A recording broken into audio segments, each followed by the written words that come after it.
icy grip.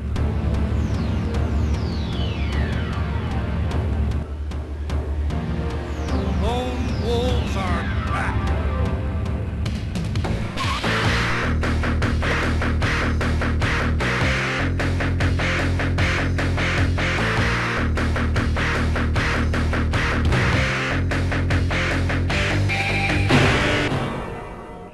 Fatal Fury 3. Road to the final victory.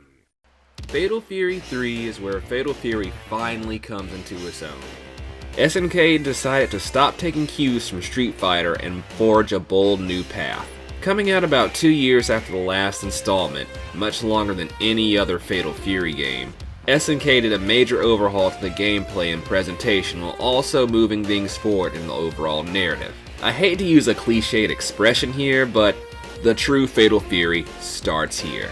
Fatal Fury isn't the Dark Souls of fighting games, but this plot is starting to sound like it. Our story begins with the Jin Scrolls, a set of 3 mystical artifacts dating back to the Qing Dynasty. Legend states that whoever possesses all 3 scrolls will gain immortality. Somehow, years later, Geese stumbles on one of the 3 scrolls, the Phoenix Scroll. It remained in his vault collecting dust until Terry kicked him from his building where he fell to his death. However, the regenerative powers of the scroll allowed him to heal from that fatal drop. Geese then sends Billy out to find out info on the remaining scrolls, possibly using Krauser's resources to do so. You get all that? I hope so, cause we ain't done yet. Back in Hong Kong, the descendants of the creators of the scrolls find out that the other 2 scrolls are in Southtown, and they send a guy over to verify if that's the case. Once they confirm that all 3 scrolls are in fact in Southtown, they head over there themselves. Terry and friends learn that Geese is alive and that he's looking for the scrolls, so they join in the hunt to confront Geese once again. With new threats on the horizon and more people joining the hunt for the scrolls, what will happen to Southtown?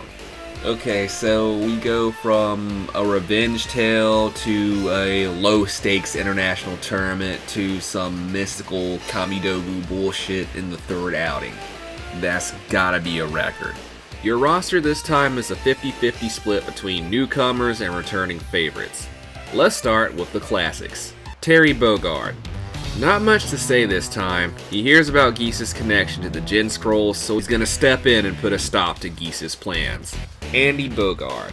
Andy decides to return to Southtown to catch the opening of Richard's new cafe.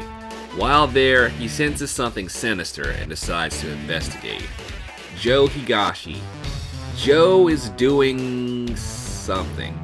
He's investigating too, I think.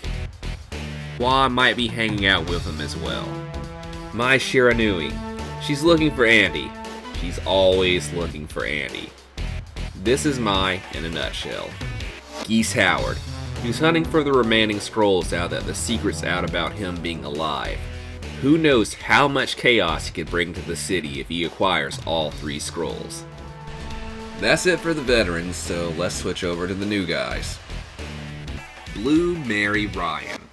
She's a private investigator whose family has ties and connections to martial arts and law enforcement. Her grandfather began teaching his techniques to a young Hakyoku Seiken practitioner until he learned that he was expelled from his old school for his criminal activities.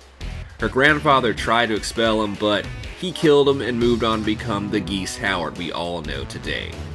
Anyway, bad luck continues to follow Mary because her father and boyfriend both died while on a Secret Service mission. She keeps his leather jacket as a keepsake and adopts the codename Blue Mary after her late boyfriend's favorite cocktail. Her current assignment has her investigating the Jin Scrolls for a mystery client. Bob Wilson. He's a capoeira prodigy that Richard scouted out from Brazil. Richard also bought Bob in as a secondary manager for the new Pow Pow Cafe. Franco Bash. He's a former kickboxing champion who retired to raise a family. He now works as an airplane mechanic in Southtown. Yamazaki kidnaps his son to force Franco into being his right-hand man. Han Fu. He's a Hong Kong detective trying to bring down the drug trade there. He knows Yamazaki is one of the biggest drug lords operating there, so now he follows his trail to Southtown where he hopes to bring him to justice. Sokaku Mochizuki. He hails from a clan of Buddhist monks who hunt down and destroy those who sow chaos and war. They can utilize the power of malevolent spirits, and they are ancient rivals to the Shiranui clan. Ryuji Yamazaki. He's a criminal who operates in the Chinese underworld. His current job has him going to Southtown to track down the Jin scrolls for his employers. Yamazaki will stop at nothing to achieve his ends, and if he can bust some heads along the way, that's just fine by him. Honestly, it's a bit of a small roster compared to the last game. So that's roughly 10 characters of Yamazaki and a couple others being unlockable in some ports of the game, which bumps it to about 13 fighters. It makes sense. This is supposed to be the first overhaul since the first game, and with all the mechanics they added, it probably didn't leave much time for a bigger roster. It's sad that Duck King couldn't participate, but it is what it is. Terry versus Mary. You're so handsome. I could eat you up. Careful, lady. I bite back. It's your lucky day. That's because today you get to fight me. Crack shoot! Burn knuckle! It's my turn. Here I come. You got some moves, lady. Are you dazzled because I'm way too hot? Oh yeah, I'm feeling the heat. Time to blow off some steam.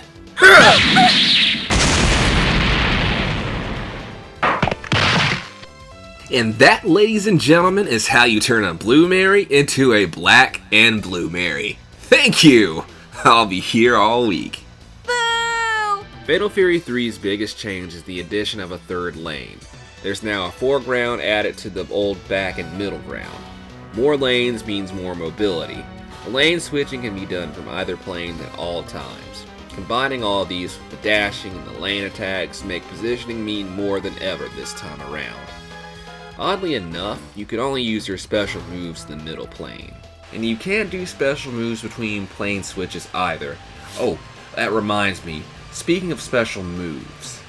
They're back and they work the same as ever, but the desperation moves have been revamped. You still can't use them until your health is low, but there's a special version of those moves that do even more damage than normal. And you gotta work for it. There's even more requirements to pull this shit off. So, to even get it to activate, you have to put in a code at the start of each round. If you did it right, your name changes from white to yellow during the match. Once you do all that, get your ass beat and input the move and voila! You have a hidden desperation move. You get all that? Now let's move on to the last of the new mechanics. Air blocking and chain combos. Yay! That's all the new mechanics in the game. Joe versus Franco. It seems like I'm destined to fight nothing but boxers and kickboxers. Ho ho ho! I'm not just some ordinary kickboxer.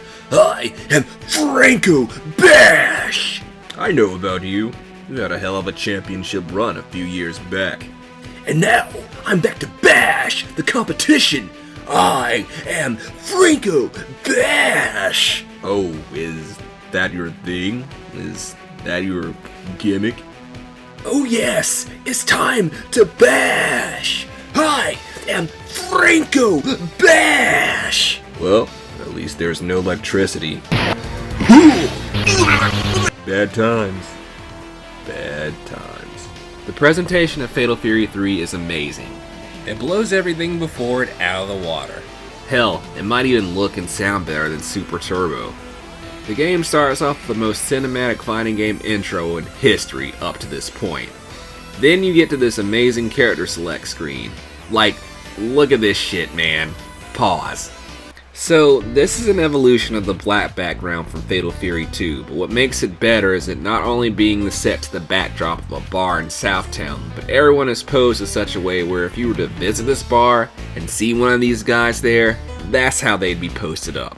Mai is being flirty, Han Fu probably just did some dumb shit, Geese is posted up in the back, away from everybody, arms crossed. hardened by a life of violence. And then you have Terry in his hat, just vibing.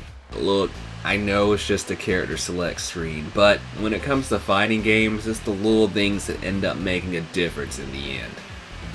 Stuff like the yelling on Soul Calibur 2's Versus screen, or the stage breaking apart to the rhythm of your hits on Killer Instinct.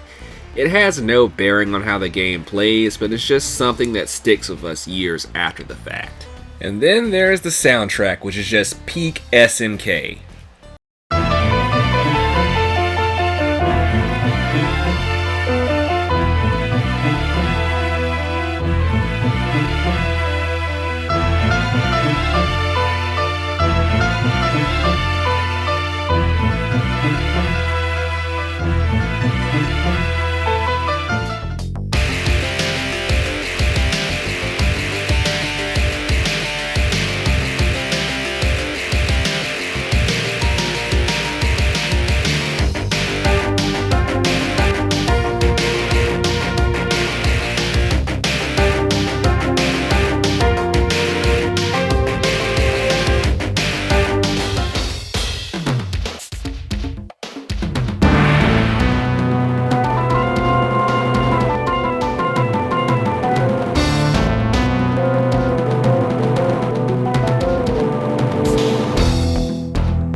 Seriously, this OST slaps. Just like these English lines, courtesy of SNK's translation team. It's time I pay you back for the boot out of the window, Terry, baby. It looks like you're searching for the secret files, too. I hate competition, so die. I'm asking ya if yous knows Yamazaki and his band of goons. You understand, Blondie? My fight does not concern you. Leave now, or I will be forced to kill. Deal? I'm not gonna lie, I kinda miss fucked up translations like these. You see, most of these are in pre- and post-match interactions as you zip across the map of Southtown. As you win matches, the map becomes littered with the beat-up bodies of your opponents.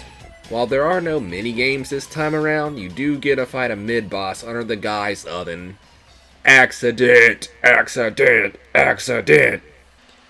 What's with all this fussing about? Are you the king of fighters, or are you just a girly? Okay, Goldilocks, get in my way and you'll be at the bottom of the bay. Yeah, that's everyone's favorite Orochi henchman to Yamazaki. It's a long story. Anyway, you take one round off the guy and he bounces, but not before getting a clue about the scrolls. Ah, the plot thickens. Andy versus Sokaku. So, Mai tells me your clans have beef with each other? Having generations of rivalry is a bit deeper than beef. Ooh, you're such a scamp. Well, I guess since I'm an instructor for the Shiranui style now, I should probably figure out what this is all about. Care to explain? Certainly. Thousands of years ago, before Shigeru Miyamoto, but before the Dark Period, there was an object of great evil. This idol was carved from a cursed tree. It was to be cleansed in a sacred river, but on the day of the ceremony, it was taken and disappeared from the face of the earth. While dormant, it has feasted on the misery of mankind for countless years. What does this have to do with the rivalry? I didn't finish. Thousands of years ago, my ancestors wished to end the Age of Dark by laying the first flame. However, at the 11th hour, we were besieged by the forces from beyond the stars.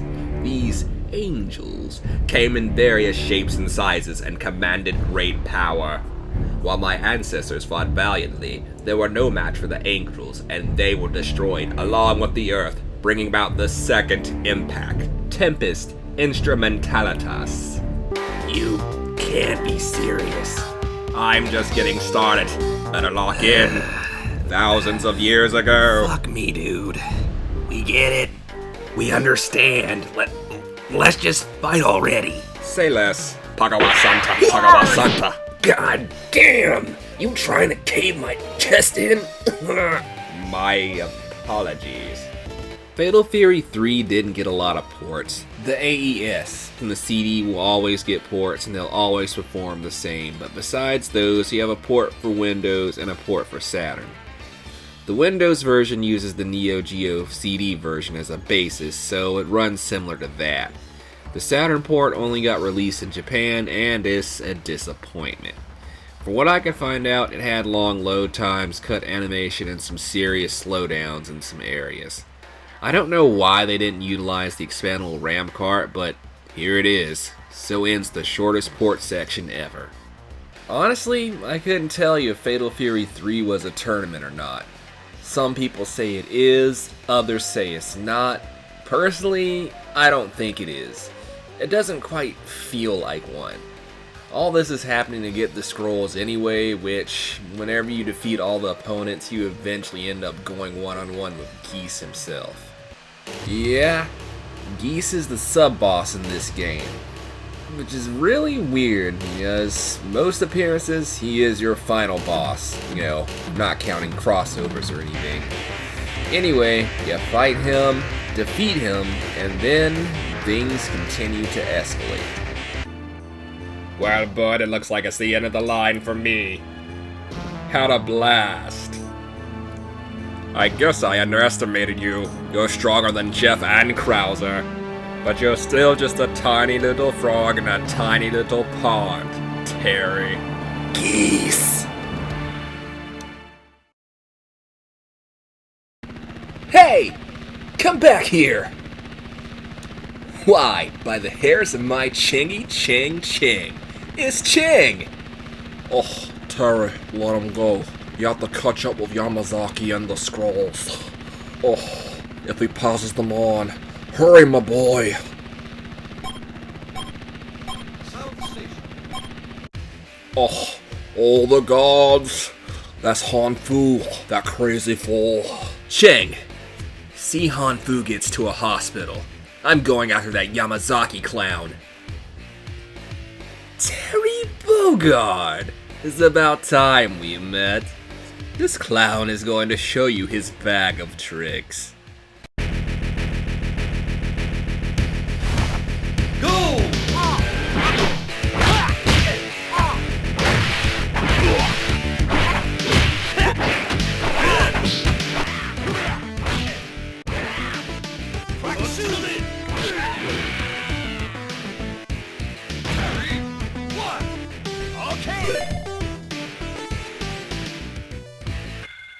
I don't know what all this scroll stuff is about, so just get your sorry carcass out of here.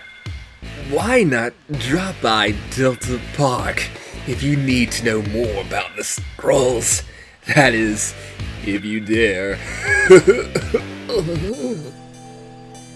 Terry Bogard, it's time we met.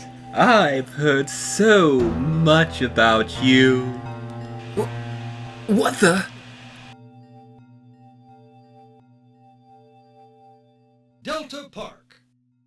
So in the end, Terry defeats Yamazaki and comes face to face with the true mastermind behind the scrolls. Just where the blazes am I? Wow, you sure knocked Yamazaki senseless, but he was weak. I am not. Call me Jin Shu. Why? 'Cause that's my name, fool. Hand me the scrolls. At last, the world and immortality are mine. Mine after waiting in this body for 2,200 long years. The world will all be mine except for Oshkosh. But first, to take care of you. Go!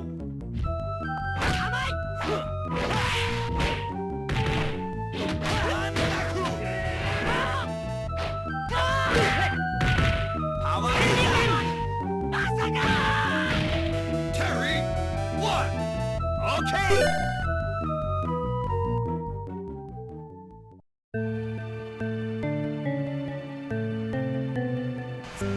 What? Little brother? My cute, cherubic little brother.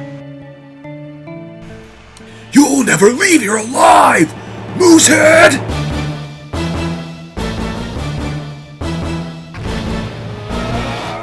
Go! Who the fuck? Okay. Let's explain the Jins. The Jin Brothers are the descendants of the guys that created the Jin Scrolls. Their parents died when they were young and they had to fend for themselves. One day a bunch of bullies beat them half to death and they get possessed by the spirits of their ancestors and get super strong. They then decide to find all the scrolls and use them to get resurrected into immortal bodies or some shit. You get all that? The Jins sound like somebody you would fight at the end of a Samurai Showdown game or an Orochi-era KOF game. But they don't quite fit in Fatal Fury. You go from a crime lord to an international crime lord to some mystical Chinese kids and then right back to that same crime lord again. Spoilers for the next video. How you get to the Jins is a pain in the ass. During your arcade run, you'll notice that you'll get these letter grades at the end of the match. The better you perform and the faster you win the match will determine the grade you earn when you win. It sounds complicated, but it all boils down to this. If you play like shit, Yamazaki is the final boss. If you play decently, you end up fighting Chonshu. And if you play really well, you'll end up fighting Chonrei too. It's a little easier said than done. The AI is tough as balls. It's nowhere near as bad as Special, but it's still a bitch to pull off. Anyway, here's the ending.